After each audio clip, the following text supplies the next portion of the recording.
जी, अस्सलाम वालेकुम। उम्मीद है कि आप तमाम दोस्त खैरियत से होंगे और आज का दिन भी ट्रेडिंग के हवाले से अच्छा गुज़रा होगा। अच्छा दिन था जी आज, मार-धाड़ थी मार्केट में। वॉल्यूम भी ठीक थे कुछ सेक्टर्स के अंदर, स्पेसिफिक सेक्टर्स के अंदर।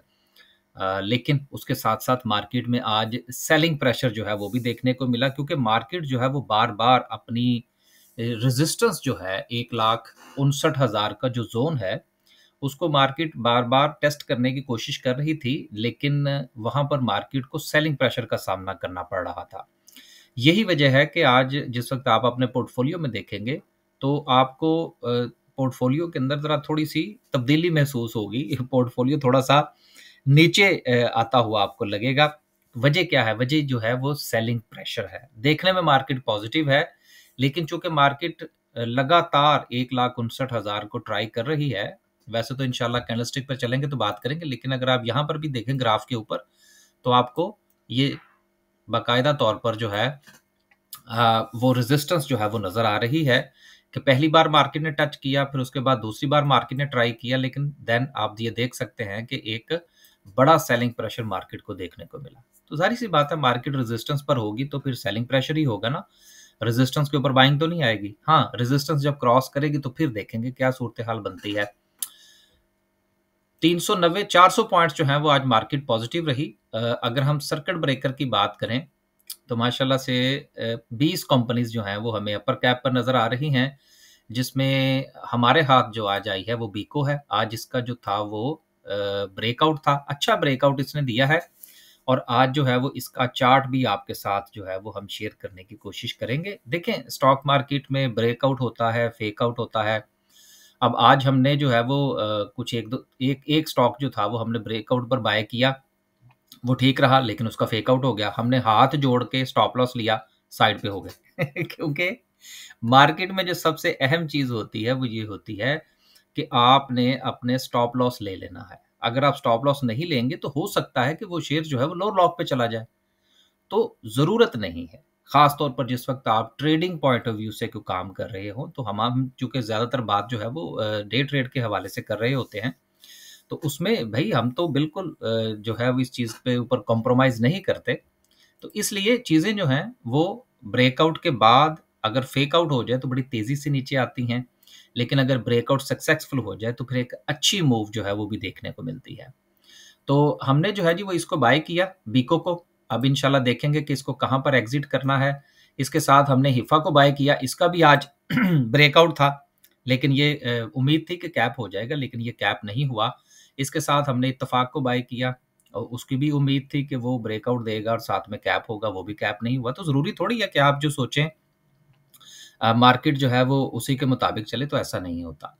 तो अगर आप भी हमारी कोई सर्विस जॉइन करना चाहते हैं, तो वीडियो की डिस्क्रिप्शन में आपको जो डिटेल्स हैं, जो कॉन्टैक्ट नंबर है वो मिल जाएगा। आप ग्रुप जॉइन कर सकते हैं। 3 ग्रुप हमारे एक्टिव हैं जी। डे का है, स्विंग का है, उसके साथ इन्वेस्टमेंट का है। आपने देखना है कि आप किस तरह से मार्केट को टाइम दे सकते हैं। एक चीज़ मैं यहाँ पर और ऐड करता चलूँ, जो इन्वेस्टमेंट का ग्रुप है ना हमारा, उसमें भी हमारी ये कोशिश होती है कि हम उन शेयर्स का इंतखाब करें, एक तो लेवल के ऊपर करें और दूसरी कोशिश ये होती है कि अगर वो एक सर्टेन लेवल पर वो शेयर चला जाए, तो हम उसमें प्रॉफ़िट टेकिंग भी करते हैं। वो ऐसा नहीं है कि हमने खरीद लिया और फिर हम उसका 2 साल इंतज़ार करेंगे, नहीं, ऐसा नहीं।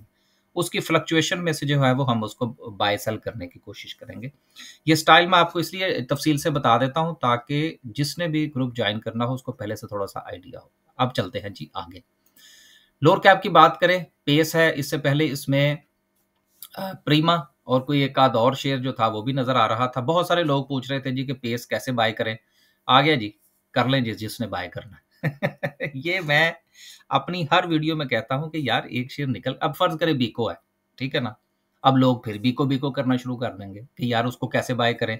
अब जिस तरह एसएलजीएल था, ठीक है ना? वो खुला ही कैप के ऊपर कल लोग कह रहे थे कि यार इसको इसमें से हमें जो है वो किसी तरीके से हम इसको बाय कर लें। वो फिर देखा जब लॉक खुला है तो फिर क्या बना?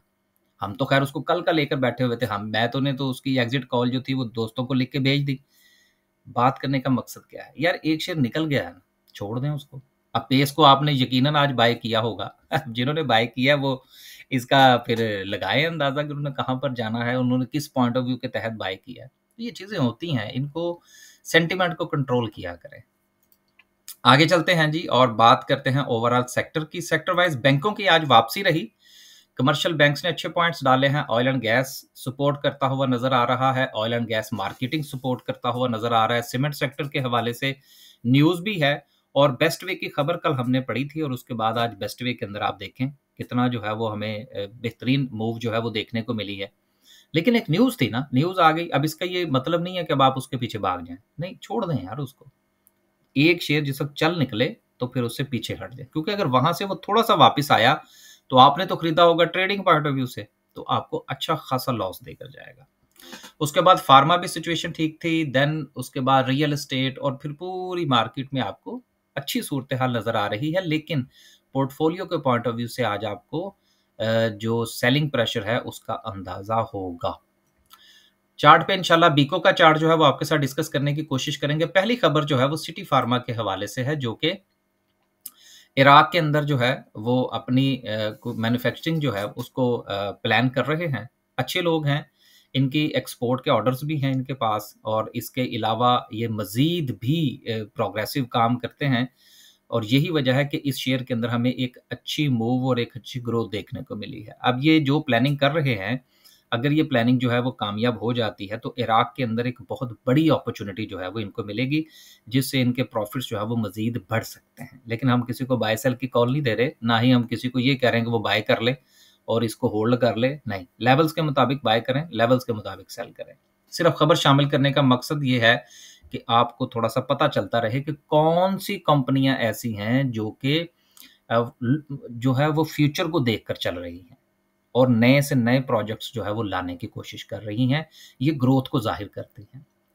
अगली खबर जो है वो क्लिंकर के हवाले से है, जो चंद दिन पहले भी हमने पढ़ी थी कि क्लिंकर जो है सीमेंट की एक्सपोर्ट्स के हवाले से हुकूमत जो है वो बहुत काम करना चाह रही है और पोर्ट कासम पर जो है वो बाकायदा तौर पर जो एक्सपेंशन है वो भी प्लान्ड है। ये सारा का सारा काम हुकूमत जो करने जा रही है, इसकी दो वजूहात हैं। एक तो हमारे पास एक्सपोर्ट करने के लिए कोई और ऐसी चीज़ है नहीं सरप्लस के अंदर, और दूसरा यह है कि इस वक्त हमारे यहाँ जो सीमेंट फैक्ट्रीज हैं उनकी जो प्रोडक्शन है वो लोकल जो डिमांड है उसको बड़ी आसानी से पूरा कर रही हैं। और बड़ा प्रोजेक्ट अभी हमने जो है वो कोई डेमो के हवाले से, जो पुराने प्रोजेक्ट्स हैं वो चल रहे हैं, कोई बहुत बड़ा प्रोजेक्ट हमने अनाउंस नहीं किया। तो अगर ये प्रोडक्शन जो है ये हमारी पाइपलाइन हो जाती है, गो के जो हमारे क्या नाम है जी इनका, मंशा साहब जो हैं, उनका तो खैर बहरी जहाज भी अपना है और ये अफ्रीका को क्लिंकर जो है वो वैसे ही जो है वो एक्सपोर्ट तो वो कर रहे हैं। लेकिन अगर ये सिलसिला हुकूमती सतह पर जो है वो अगर पाया तक मील तक पहुंचता है तो पूरे सेक्टर को फायदा होगा। हर एक के अपने बहरी जहाज तो नहीं है, तो इसलिए ये एक बड़ी इंपॉर्टेंट खबर है पूरे के पूरे सीमेंट सेक्टर के लिए। अगली खबर जो है वो फार्मर के हवाले से है कि हुकूमत जो है वो किसानों का लोन माफ करने के बारे में सोच रही है। अब देखें, अगर हुकूमत जो है ये काम करती है तो उसके दो फायदे होंगे। एक तो नेक्स्ट फसल जो है उसके लिए जो किसान है उसको थोड़ा सा रिलीफ मिलेगा। अगर रिलीफ मिलेगा तो वो अपनी खाद, बीज और हो सकता है कि थोड़ा सा पैसा जो है वो ट्रैक्टर्स की तरफ भी लेकर जाए और अपनी प्रोडक्शन को बेहतर करने की कोशिश करे। तो ये एक पॉजिटिव न्यूज़ है फर्टिलाइजर सेक्टर के लिए भी और उसके साथ-साथ ट्रैक्टर्स के हवाले से भी, क्योंकि दोनों के दोनों सेक्टर जो हैं वो बहुत मुतासिर हुए हैं सैलाब की वजह से। क्योंकि जब प्रोडक्शन ही नहीं होगी और किसान के पास पैसा नहीं होगा तो वो फर्टिलाइजर कहाँ से खरीदेगा। तो इसलिए इस हवाले से हमें पॉजिटिव रहना चाहिए कि अगर हुकूमत ऐसा करती है तो ये दोनों सेक्टर्स जो हैं, ट्रैक्टर और फर्टिलाइजर, इनको फायदा हो सकता है। आखिर में डिस्कस करते हैं जी आज की कैंडल से पहले बीको का चार्ट देखें। बीको जो है इसने ब्रेकआउट दिया। ब्रेकआउट तो खैर इसका कल ही रफली तकरीबन अपने नेक के ऊपर था, लेकिन आज जो इसकी जो क्लोजिंग थी वो बड़ी इंपॉर्टेंट, आज जो इसकी ओपनिंग थी वो बड़ी इंपॉर्टेंट थी। तो जब अच्छा ओपन हुआ तो फिर हमने इसको बाय किया। देखिए, बाइंग में आपको रिस्क लेना पड़ता है। ऐसा नहीं होता कि आपको पहले पता होता है कि आज मैं ये खरीदूंगा तो वो कैप हो जाएगा। मुझे तो कम से कम नहीं पता होता जी। मैं तो टेक्निकल्स देखता हूँ कि अगर ओपनिंग अच्छी होती है तो फिर उसकी सस्टेनेबिलिटी के हवाले से थोड़ी सी तवक्को होती है कि ये शेयर जो है ये अच्छा चल जाएगा। इस वक्त सिचुएशन ये है कि ये कैप पर है और अब चूंकि इसने दिया है ब्रेकआउट तो बहुत सारे लोगों की ख्वाहिश होगी कि वो इसको फटाफट जो है वो बाय करें। हमने तो कर लिया बाय, अब हम तो सेलिंग की तरफ जाएंगे। मुमकिन तौर पर इसका जो नेक्स्ट पहला टारगेट जो है हमें नजर आ रहा है वो 39 से 40 रुपीज का जोन है और अगर ये सक्सेसफुली इसको ब्रेक करता है तो उसके बाद ये तकरीबन कोई 47 से 48 रुपीस तक जा सकता है। हम किसी को बाइंग सेलिंग के हवाले से नहीं कह रहे, हम बात ये कर रहे हैं कि जिस तरह से ये परफॉर्म कर रहा है, जिस तरह से वॉल्यूम लेकर चल रहा है, जिस तरह से लॉक लगा है और ब्रेकआउट दिया है, तो मुमकिन तौर पर टेक्निकली जो है ये 2 जोन इसके हैं जहां तक ये जा सकता है।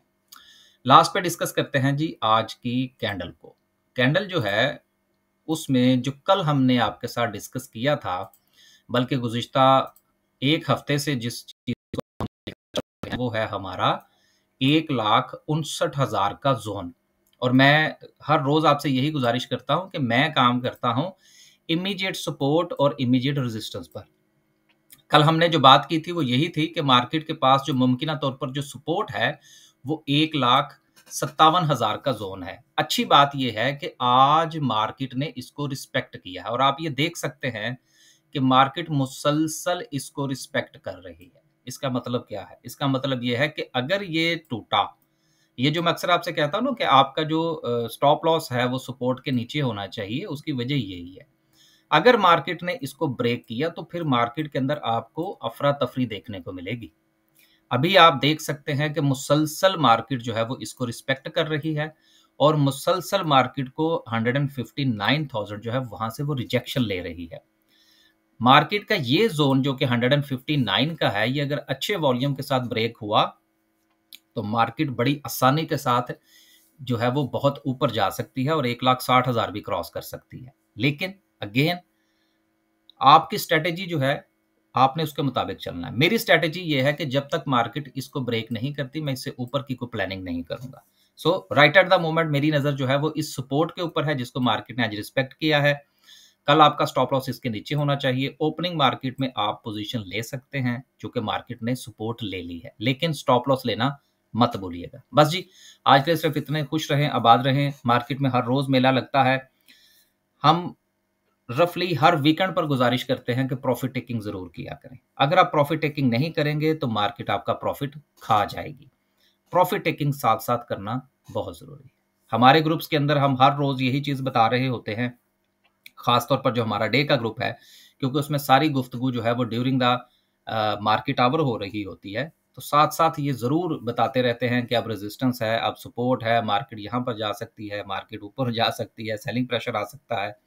मकसद ये होता है कि साथ साथ दोस्त जो है वो अपना अपना फैसला करते जाए। इजाजत दीजिए जी, अल्लाह हाफिज। आखिरी बात ये, घबराना नहीं है, कुछ नहीं होता। मार्केट ने ज्यादा से ज्यादा क्या है, यहाँ से नीचे जाएगी ना, तो आप स्टॉप लॉस ले लीजिएगा कल।